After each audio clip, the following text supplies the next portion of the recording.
ఇది worst opponent నా life లో చూడలేదు. అంత కలిసినట్టు చూడండి. అది మీద చేతులు కూడా క్యారెక్టర్ అసాసినేషన్ చేస్తున్నావు. లేకపోతే నాకు దమ్ము లేదు ఇటు మగోడు కాదు అనేది నువ్వు పద్ధతి కాదు. 100 సార్లు అన్నావు.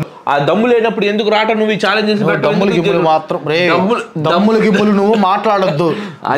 బాక నువ్వు దవడలు పగిలిపోతాయి టోనిగా. నువ్వు దమ్ముల గురించి మాట్లాడబాక. ఏందో మ్యాచ్లు గెలుస్తున్నావని నువ్వు దమ్ముల గురించి మాట్లాడబాక. కానీ ఒక విషయం దగ్గర మాత్రం మనం నితీష్ కుమార్ రెడ్డిని అప్రిషియేట్ చేయాలి. అక్కడ నితీష్ కుమార్ రెడ్డి మాత్రం వైజాగ్ వెళ్ళి ప్రాక్టీస్ చేశాడు.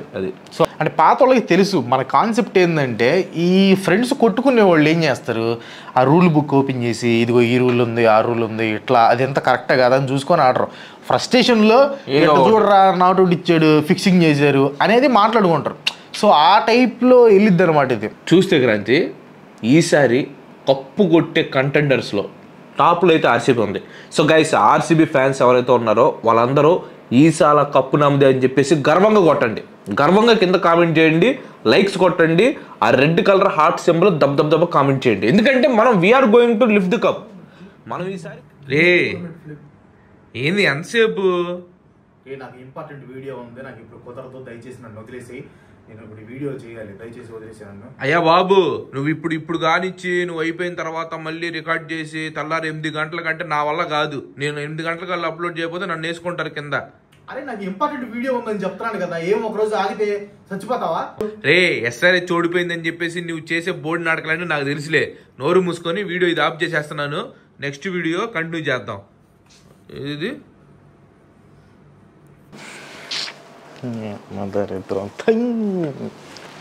ఇది కానీ నాకు బాధగా ఉంది క్రాంతి. ఎందుకంటే జీటీ మళ్ళీ సెకండ్ ప్లేస్కి వెళ్ళింది, దాన్ని మళ్ళీ కిందకి దించాలి, మా వాళ్ళు ప్రయత్నాలు చేయాలి అంటే కొంచెం ఇబ్బందికరంగా ఉంది నాకు. అదొక్కటే ప్రాబ్లంగా కొంచెం బాధగా ఉంది. కానీ మొత్తానికి ఎస్ఆర్హెచ్ని కూడా ఇంటికి పంపించేసాడు క్రాంతి. కంఫర్టబుల్గా సెకండ్ టీంని కూడా ఇంటికి పంపించేసేసాడు. ఇంకా వెళ్ళలేదు, ఇంకా ఛాన్స్ ఉంది మాకు. ఛాన్స్ ఉందా? ఇంకా ఛాన్స్ ఉంది. ఎట్టని బుద్ధి అవుతుందిరా నీకు? కలాం గారు కలలు కనమన్నారు. నెక్స్ట్ డైలాగ్ నేను చెప్పను, అది అందరూ తెలుసు.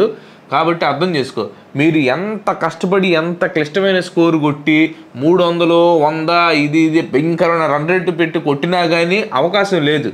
పోనీ మీరు వెళ్ళాలి అనుకుందాంరా, టాప్ 3 కాకుండా దాని కింద ఉన్న టీంలన్నీ కూడా వరుసగా ఓడిపోవాలి. మీరు ఆ మెట్టుకు స్థాయి ఎక్కుంటా పైకి రావాలి. అయ్యే పని కాదు క్రాంతి, అది వేస్ట్.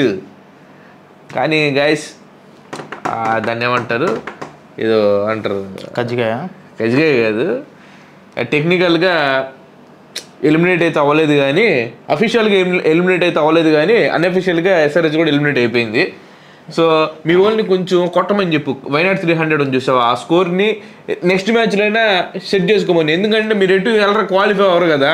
ఇక ఉన్న అవకాశాన్ని సద్వినియోగం చేసుకోండి. గెలిచినా ఓడిపోయినా కానీ ఎలిమినేట్ అయిపోతారు కాబట్టి ఆ వైనాట్ 300ని ఒకసారి సెట్ చేసుకొని 300 కొట్టండి, సంతృప్తి పడి వెళ్ళిపోండి. అది చేయాలి మీరు. అసలు కానీ హెడ్ క్యాచ్ పట్టినప్పుడు మాత్రం నాకు సేమ్ 2023 వరల్డ్ కప్లో రోహిత్ శర్మ క్యాచ్ ఏదైతే ఉందో అది గుర్తొచ్చిందయ్యా. హెడ్ క్యాచ్ పట్టినప్పుడు సేమ్ టు సేమ్ అట్టే అనిపించింది. మంచి ఇంటెంట్తో వెళ్తున్నారు, మంచి ఫామ్లో టప కొడతా ఉన్నారు. ఏం పట్టాడు రషీద్ ఖాన్ క్యాచ్ మాత్రం మామూలు స్పెషల్ అప్రిషియేషన్ ఇవ్వాలి రషీద్ ఖాన్కి. నెంబర్ 1 క్యాచ్ పట్టాడు. జీటీ ఫీల్డర్స్ ప్రతి ఒక్కరికి స్పెషల్ అప్రిషియేషన్ ఇవ్వాలి. ఎందుకంటే ప్రతి ఒక్కరు ప్రాణం పెట్టి ఫీలింగ్ చేశారు. ఎస్ఆర్హెచ్ ఉంది ఎందుకురా, మీరు ఖచ్చితంగా గెలవాల్సిన మ్యాచ్ అది. వాళ్ళు ఖచ్చితంగా గెలవాల్సిన మ్యాచ్ అయితే కాదు, మీరు మాత్రం ఖచ్చితంగా గెలవాల్సిన మ్యాచ్ అది. అట్లాంటి మ్యాచ్లో ఫీలింగ్ మిస్సులు, డ్రాప్ క్యాచ్లు 23 దగ్గర ఎవరైనా మనోడిని డ్రాప్ చేస్తారంటారు. బట్లర్ని మనిషి అన్న కూడా డ్రాప్ చేస్తాడు 23 దగ్గర. బట్లర్ని డ్రాప్ చేసి పడేశారు. ఇంకా 1 కాదు 2 కాదు చాలా డ్రాప్ క్యాచ్లు. ఎంత వరస్ట్గా ఫీలింగ్ చేశారంటే అంత వరస్ట్గా ఫీలింగ్ చేశారా. ఇప్పుడు బ్యాటింగ్ చూడు, మామూలు చూడు, ఫస్ట్ టాప్ 3 ముగ్గురు మంచి ఫామ్లో ఉన్నారు. అసలు అవతలకి అవకాశం ఉన్నారు, టప వచ్చారు, కొట్టారు, వెళ్ళిపోయారు, అట్టాడారు అంతే. మీ వాళ్ళు ఏంది, మా టీం అది. ఇప్పుడు మూసుకొని కూర్చోవాలి నువ్వు. నేను సపోర్ట్ చేస్తున్నాను కాబట్టి నా టీం అది. మీ బ్యాటింగ్ చూడరా, అసలు మీ బ్యాటింగ్ చూడరా, ఏది అసలు ఆటేనా అది. బౌలింగ్ షమి ఎందు అసలు మనిషి 16 అంట అసలు బౌలింగ్ వేయలేదు సరిగ్గా. ఆ ఉన్నత గత ఒకడే ఏదో రకంగా వేసాడు. అలాగే అది కాదురా, నీకు చెప్తాను మేము ఈ సీజన్ సర్వనాశనం అవడానికి ఎవరైనా ఉన్నాడంటే మా ఎస్ఆర్హెచ్లో ఇషన్ కిషన్ రా. నాకు ఎంత కోపం వస్తుందంటే అదేలే హెడ్ అభిషేక్ శర్మ ఆడుతున్నప్పుడు కొంచెం ఒక రకంగా వస్తుంది, not out of the match వస్తుంది, హెడ్ అవుట్ అయ్యాడు, కిషన్ వచ్చాడు. ఇంటెంట్ ఎదురా 224 కొట్టాలంటే నువ్వు ఇంటెంట్ చూపియద్దా? ఏం ఆడుతున్నా 17 బాల్ 13 రన్స్ కొట్టేది.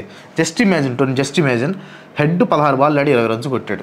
జస్ట్ ఇమాజిన్ 16 బాల్కి 30 రన్స్. ఎక్కువ వద్దు నాకు, దండం పెడతాను, ఎక్కువ వద్దు. 30 రన్స్ కొడితే ఎంత ఎక్స్ట్రా ఉంటాయి? 10 రన్స్ లెక్క పెట్టుకోయి. 10 రన్స్ ప్లస్ 17 బాల్ ఆడి 13 రన్స్ కొట్టాడు. నువ్వు ఒక్క 30 కొట్టు, ఎక్కువ వద్దు, ఒక 13 runs extra కొట్టమంటున్నా.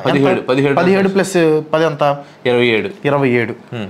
Aniket Varma 7 ball ఆడి 3 రన్స్ కొట్టాడు. ఆ 7 బాల్కి ఒక 10 రన్స్ కొట్టు, ఎంత? ఇంకా 7 రన్స్ ఎక్స్ట్రా అయింది కాబట్టి 34. ఇది మనోడు కమిందు మెండిస్ డక్ అవుట్ అయ్యాడు, అదొక 4 వేసుకో, 38 అయిపోయింది. అవును, ఆర్సీబీ వాళ్ళు కూడా ఎంత క్యాలిక్యులేట్ చేయరు. ఆర్సీబీ వాళ్ళు వాస్తవం చెప్పండి, కిషన్ కనుక ఇంటెంట్ చూపించుంటే ఏందిరా ఎందుకు ఆడుతున్నావు నువ్వు? అసలు నాకు అర్థం కావట్లేదు. ఏందిరా టుక్కేంద్రా నువ్వు 224 స్కోర్లో? అది నాకు కూడా బాధ. నాకు 18 బాల్కి 23 కొట్టాడు. అది కూడా 30 వేసుకోవచ్చు. కానీ అప్పుడు ఏంటంటే వికెట్ పడింది కాబట్టి కొంచెం రన్నింగ్ లో ఉన్నాడు, వేరు. కానీ ఇక్కడ కిషన్ ఆడేటప్పుడు 7 ఒకటే తక్కువ మైండ్ బాగుంది. కానీ ఇక్కడ స్పెషల్ అప్రిసియేషన్ ప్రసిద్ధ కృష్ణ, అది ఒప్పుకుంటానయ్యా. ఎందుకంటే 224 హై స్కోరింగ్ గేమ్ లో 19 రన్స్ ఇచ్చిన 4 ఓవర్లకు 19 అంటే 4.8 టాప్ కాదు అది, దాని అమ్మ మొగుడు క్లాస్ అది, మామూలు కూడా కాదు. నేను హ్యాపీ, ఎందుకంటే మా జీటీ ఓడే కాబట్టి. నేను ఫస్ట్ నుంచి కూడా నేను ప్రసిద్ధ కృష్ణ గురించి పాజిటివ్ గా అనమాట. ఎందుకంటే ప్రతి మ్యాచ్ లో కూడా ఎకనామికల్ గా బౌలింగ్ చేస్తున్నాడు, 2-3 వికెట్లు తీస్తాడు, ఖచ్చితంగా 2-3 వికెట్లు తీస్తాడు. ఇది కదా పర్పుల్ క్యాప్ కదా మనోడు, పర్పుల్ క్యాప్. సిరాజ్ కూడా చూడు, నువ్వు 4 ఓవర్లకు 33 రన్స్ ఇచ్చింది. సిరాజ్ కూడా ఫస్ట్ ఓవర్ కొట్టించినా కానీ తర్వాత భలే కంట్రోల్ చేశాడు సిరాజ్ నుంచి. మైండ్ పోయింది నాకు అసలుకి. మన సిరాజ్ అయినా అనిపించింది నాకు ఒక్క సెకండ్. కొట్టించిన తర్వాత మనోడు కొంచెం ఒక్కటి మాత్రం నీకు క్లియర్ గా చెప్తా, ఈ మ్యాచ్ లో SRH is not out of the game. చేతులారా ఆ ఇషన్ కిషన్ రావటం మొమెంటం అంతా చేంజ్ అయిపోయింది. అరే 224 చేసింగ్ లో నువ్వు 18 బాల్కి 4 కొట్టకపోవడం, బౌండరీ కొట్టకపోవటం, 11 బాల్కి బౌండరీ బాల్ కాదు. మీరు మ్యాచ్ ఎక్కడ ఓడిపోయారు తెలుసా? ఫస్ట్ 10 ఓవర్లో అంటే 60 బాల్లో 20 డాట్ బాల్ చేశారు మీరు, 20 డాట్ బాల్స్ ఇన్ 60 బాల్స్. వాళ్ళు మ్యాచ్ మొత్తం 22 డాట్ బాల్ చేశారు అంతే. 22 డాట్ బాల్ చేసి మీరు 20 డాట్ బాల్ ఓన్లీ 60 బాల్స్ లోనే చేశారు, ఆడే పోయింది. ఇంకోటి ఏంటో తెలుసా గెలవడానికి కారణం ఏంటి తెలుసా? జీటీ ఆశీష్ నెహ్రా చెవు కొరుకుతున్నాడు. ప్రతి ఫస్ట్ బాల్ నుంచి లాస్ట్ బాల్ దాకా కొరుకుతానే ఉన్నాడు రా. వాళ్ళు బ్యాటింగ్ వెళ్ళినప్పుడు కొరికాడు, బౌలింగ్ వేసినప్పుడు కొరికాడు, కొరుకుతానే ఉన్నాడు మనిషి. కొరుకున్నాడు. ఆశీష్ నెహ్రా పళ్ళు కూడా పవర్ఫుల్, మామూలు కొరకలేదు. వచ్చేసి చెవుల నుంచి మామూలు. జనరల్గా ఏంటంటే ఇప్పుడు క్రికెట్ లో ఆడిన తర్వాత కోచ్ కూర్చొని ఉంటాడు, కూర్చొని వచ్చి చెప్తా ఏమన్నా ఇవ్వాలనుకున్నా కూడా ప్లేయర్స్ చేత పంపించడం, లేకపోతే టైం అవుట్ అప్పుడు వెళ్ళటం అని జరుగుతాం. కానీ ఫుట్బాల్ ఎట్లా ఉండిద్దంటే మేనేజర్ ఉంటాడు చూసారా, ఇక్కడే ఉంటాడు, అటు ఇటు తిరుగుతాడు, సూట్ వేసుకొని తిరుగుతా, ఇటు పట్టు అడుగు అని చెప్తాం. సేమ్ దింపాడయ్యా ఫుట్బాల్ కోచ్ దింపాడు. రౌండ్ మొత్తం రౌండ్ తిరుగుతాడు రా, తిరిగి వాళ్ళది అదేదో ఆరా పిల్లాడి సినిమాలో లాస్ట్ లో వచ్చి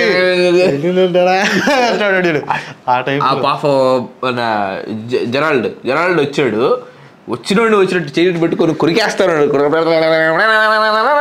కానీ అది గుడ్ క్వాలిటీ, ప్రతి బాల్ క్వాలిటీ. ఎందుకంటే నువ్వు ప్రతి బాల్కి ఇన్పుట్ ఇస్తున్నావు అంటే ఇన్పుట్ ఇస్తున్నావు. కానీ సరే అది వదిలేసేటోని నాకైతే ఫుల్ డిసప్పాయింట్మెంట్. నాకు కాళ్ళు చేతులు ఆటలు. ఎందుకంటే ఎస్ఆర్హెచ్ ప్లే ఆఫ్స్ కి వెళ్ళకపోవడం అనేది నాకు కొంచెం బాగా అవకాశం లేదు. ఎందుకంటే నేను కప్పు కొట్టుదాం అనుకున్నాను, అయినా వాళ్ళు అసలు దీని పేరు ప్లే ఆఫ్స్కి వెళ్ళకుండా ఉండడానికి కారణం ఎవరంటే నువ్వేరా. నేనట్టు అవుతాను, నేనేమన్నా ఆడుతాను, నేను తెలియదు. నీ దరిద్రమే. నువ్వు ఎప్పుడైతే ఆక్షన్స్ లో మోసం చేసి ఎస్ఆర్హెచ్ ని కొనుక్కున్నావో అప్పుడే వాళ్ళ పతనం స్టార్ట్ అయింది. కమ్మగా నేను తీసుకున్నట్టయితే ఎస్ఆర్హెచ్ని, నేను కనుక తీసుకున్నట్టయితే ఎస్ఆర్హెచ్ని ఇప్పుడు టాప్ పొజిషన్లో ఉండేవాళ్ళు. 5th ప్లేస్ 6th ప్లేస్లో కొంచెం పవర్ ప్లే దీని పేరు ప్లే ఆఫ్స్ కోసం ఫైట్ చేస్తూ ఉండేవాళ్ళు 5th 6th ఉండి. అది నా పొటెన్షియల్. అది 3 టీమ్స్ని పైకి తీసుకెళ్ళి పెట్టాను రా, అది నా పొటెన్షియల్. అది నా పొటెన్షియల్. మీ 2 టీంలు ఎలిమినేట్ అయిపోయినాయి, 5లో 2 ఎలిమినేట్ అయిపోయినాయి. మాది ఒకటే టీము, అది కూడా గర్వంగా వెళ్ళింది, సెంచరీ కొట్టి. అది అది వేరు, ఆర్ఆర్ వేరు. ఆర్ఆర్ గురించి మాట్లాడే స్థాయి మీది కాదు. నెక్స్ట్ రాబోయే మ్యాచ్లో ఏవైతే ఉందో, రేపు వచ్చే match RCB versus CSK El Clasico. 5 మ్యాచ్లు మీరు గెలిస్తే 5 మ్యాచ్లు మేము గెలిచాం. 11 మ్యాచ్లు ఆడితే, అంటే ఓ మ్యాచ్ డ్రా అయిందనుకో, అది పక్కన పెట్టేసేసి నో రిజల్ట్. మొత్తానికి కోహ్లీ అయితే మంచి ఫామ్లో ఉన్నాడు, చాలా చక్కగా ఆడుతున్నాడు. సిఎస్కే అంటావా ప్రతి ఒక్కరికి 2 పాయింట్లు ఇచ్చి వెళ్ళిపోతుంది.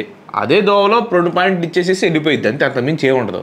చూస్తే క్రాంతి ఈసారి కప్పు కొట్టే కంటెండర్స్లో టాప్లో అయితే ఆర్సీబీ ఉంది. సో గైస్, ఆర్సీబీ ఫ్యాన్స్ ఎవరైతే ఉన్నారో వాళ్ళందరూ ఈసాల కప్పు నమ్మదే అని చెప్పేసి గర్వంగా కొట్టండి. గర్వంగా కింద కామెంట్ చేయండి, లైక్స్ కొట్టండి, ఆ రెడ్ కలర్ హార్ట్ సింబల్ దబ్బ కామెంట్ చేయండి. ఎందుకంటే మనం we are going to lift the cup. మనం ఈసారి ఈసారి కప్పు మనం కొట్టబోతున్నాం, ఎందుకంటే మనం కొట్టాలి కాబట్టి.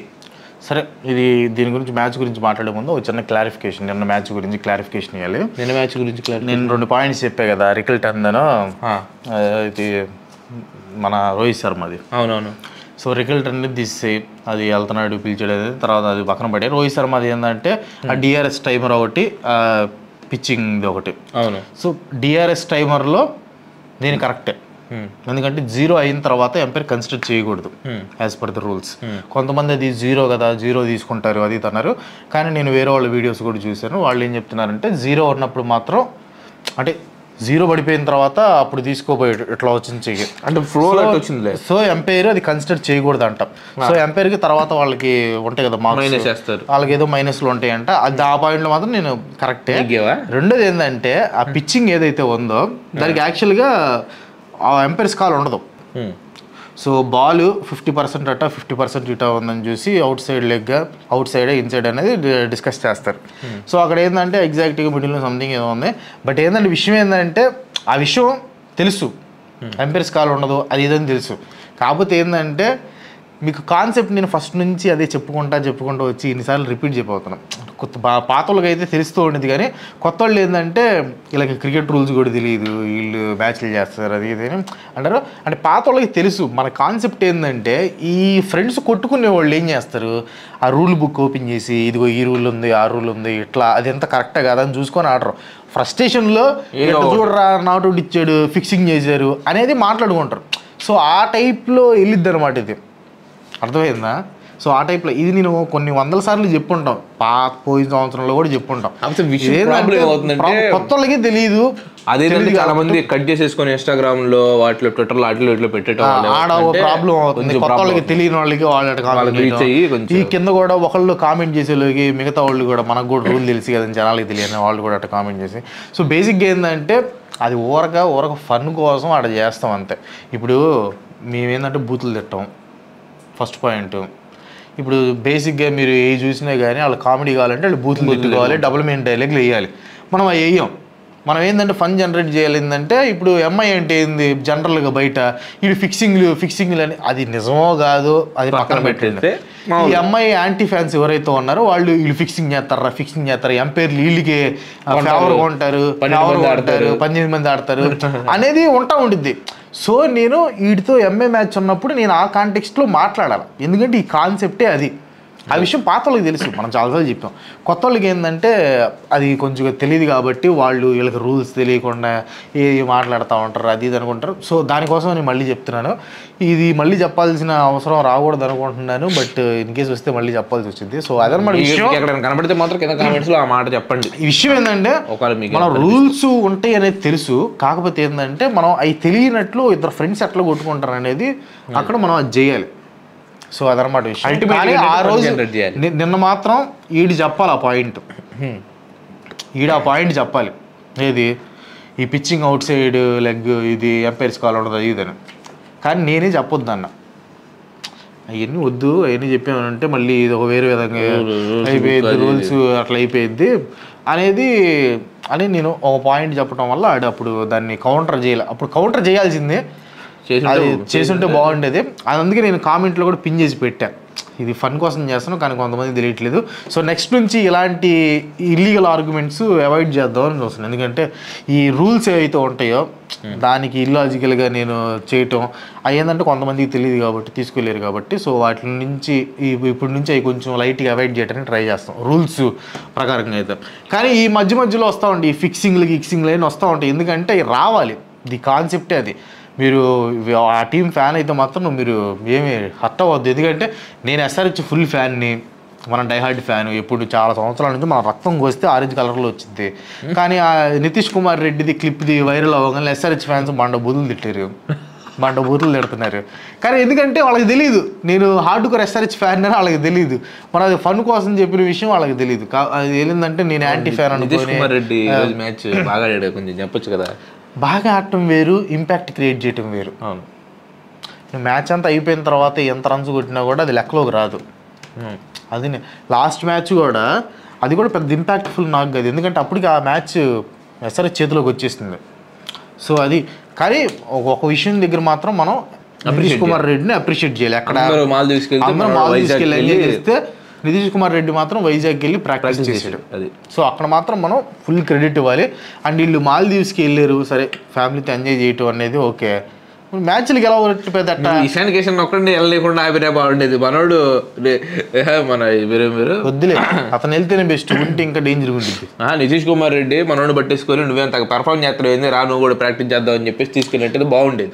అయ్యా ఇంత పర్ఫామ్ చేయనప్పుడు తీసి పక్కన పెట్టచ్చు, వద్దులే దాని గురించి వదిలేసే. కానీ అదే ఇప్పుడు ఆర్సీబీసీఎస్కి దగ్గరికి వస్తే ఏంది చెప్పు మరి నువ్వు. మా వాళ్ళు అయితే నెంబర్ 1 ఫామ్లో ఉన్నారు, అటు బౌలింగ్ పరంగా కానీ ఇటు బ్యాటింగ్ పరంగా కానీ. A to Z మేమైతే అన్ని డిపార్ట్మెంట్స్లో చాలా అంటే చాలా కంఫర్టబుల్గా ఉన్నాం, చాలా అంటే చాలా స్ట్రాంగ్గా ఉన్నాం. సిఎస్కే ఏ డిపార్ట్మెంట్లో స్ట్రాంగ్గా ఉంది, ఏ డిపార్ట్మెంట్లో కంఫర్టబుల్గా ఉంది, ఏ డిపార్ట్మెంట్లో వాళ్ళ స్ట్రెంత్ ఉందో నువ్వు చెప్పురా ఒకసారి నువ్వు చెప్తే నేను వినాలనుంది. పలానా వాళ్ళు సిఎస్కే నుంచి పలానా వాళ్ళు బౌలింగ్ చేస్తున్నారు, పలానా వాళ్ళు బ్యాటింగ్ ఆడుతున్నారు, పలానా వాళ్ళు పలానా చేస్తున్నారు అని చెప్పు. ఒక 2 పేర్లు చెప్పు చాలు, 2 పేర్లు చెప్పు, ఎక్కువ మంది 2 పేర్లు చెప్పు చాలు, చెప్పు. ఖలీల్ అహ్మద్ బౌలింగ్ బాగానే వేస్తున్నాడు. అరే కొంచెం వేరే ఉండాలిరా, వికెట్లు తీస్తున్న నూర్ అహ్మద్ పేరు ఒకటి పేరు చెప్పినట్టు సరిపోయిండేది. 2 పేర్లు చెప్పమన్నావా, ఒకటి చెప్పారా, నెక్స్ట్ పేరు నూర్ అహ్మద్ అని చెబుతా. అంత తొత్తరైంది నీకు. ఆ బౌలింగ్ బ్యాటింగ్ రెండిట్లో చెప్పాలి, 2 ప్లేయర్స్ ని. అవును, ఒక ప్లేయర్ ఖలీల్ అహ్మద్ చెప్పారు కదా. అరే అసలుకే నేను ఫ్రస్ట్రేషన్ లో ఉన్నాను. ఎందుకు అంత ఫ్రస్ట్రేషన్, ఎంత ప్రవోక్ చేస్తున్నావు నాకు అర్థం కావట్లేదు. నాకు ఇక్కడ నిలబడటానికి కూడా ఇంట్రెస్ట్ లేదు. ఇంట్రెస్ట్ లేకపోతే అంటే మ్యాచ్లు గెలవకపోతే ఇంట్రెస్ట్ ఉంటుందా నీకు? మ్యాచ్లు గెలిస్తే ఇంట్రెస్ట్ ఉంటుందా? ఎగురుకుంటా వస్తావా రామ్మా నువ్వు అని చెప్పి కళ్ళద్దాలు పెట్టుకొని హడావిడి చేస్తూ ఉంటావు, నువ్వు ఇన్ని పనులు చేస్తూ ఉంటావు. అదే మనమైతే గైస్ మ్యాచ్ ఓడిపోయినామంటే వస్తాం. మనం ఎందుకు వస్తాం? మనం మ్యాచ్ ఓడిపోయినా కానీ ఏదైనా కానీ రిసీవ్ చేసుకునే దమ్ము ఉండాలి మనిషిలో. ఆ దమ్ము లేనప్పుడు ఎందుకు రాట నువ్వు ఈ ఛాలెంజెస్ దమ్ములు గిమ్ములు నువ్వు మాట్లాడొద్దు, నువ్వు దవడలు పగిలిపోతాయి టోనిగా. నువ్వు దమ్ముల గురించి మాట్లాడబాక. ఏందో మ్యాచ్ గెలుస్తున్నావని నువ్వు దమ్ముల గురించి మాట్లాడబాక. నేను ఎస్ఆర్హెచ్ కి కట్టుబానిసను కాబట్టి జీటీ ఫామ్ లో ఉన్నా గానీ పెద్ద టీం అయినా గానీ నేను ఎస్ఆర్హెచ్ కి సపోర్ట్ చేశా. అది నా లాయల్టీ. ఈడు దమ్ముల గురించి మాట్లాడుతున్నాడు. ఎక్కడైతే ఆర్గ్యుమెంట్ గెలవలేరో అక్కడ వైలెన్స్ అనేది స్టార్ట్ అవుతుంది. అదే చేస్తున్నాడు ఇక్కడ. మనుషుల్ని బెదిరిస్తూ ధమ్కీ ఇస్తూ ఇష్టం వచ్చినట్టు కొట్టటాలు గిట్టటాలు ఎంతకి వెళ్తున్నాడంటే అంతకి వెళ్తున్నాడు. చూడండి మీద చేతులు కూడా క్యారెక్టర్ అసాసినేషన్ చేస్తున్నావు. లేకపోతే నాకు దమ్ము లేదు ఇటు మగోడు కాదు అనేది నువ్వు పద్ధతి కాదు. 100 సార్లు అన్నావు నువ్వు. నేను ఎప్పుడు మ్యాచ్లు గెలిచి నువ్వు మగోడివి కావు. మగోడు అయితే చూసుకోరా, 4 మ్యాచ్లు మగోడు అయితే చెప్పేసి ఇష్టం వచ్చినట్టు ఎన్నిసార్లు మాట్లాడలేదు. నేను మాట్లాడండి ఎప్పుడైనా, ఎందుకు నడతావు నువ్వు? అది ఆడలేడు దీని పేరు ఏం పేరు, దాన్ని ఎదురుకి ఇచ్చేసుకోలేడు. ఎంత ఏది వరస్ట్ అపోనెంట్ని నా లైఫ్లో చూడలేదు. ఇట్లాంటి అపోనెంట్ని నా లైఫ్లో చూడలేదు. దయచేసి ఆర్సీబీ ఫ్యాన్స్ ఎవరైతున్నారో ఆర్సీబీ కప్పు కొడుతుందని చెప్పి కామెంట్ చేయండి. అది మనం గెలవబోతున్నాం, కప్పు లిఫ్ట్ చేయబోతున్నాం. అది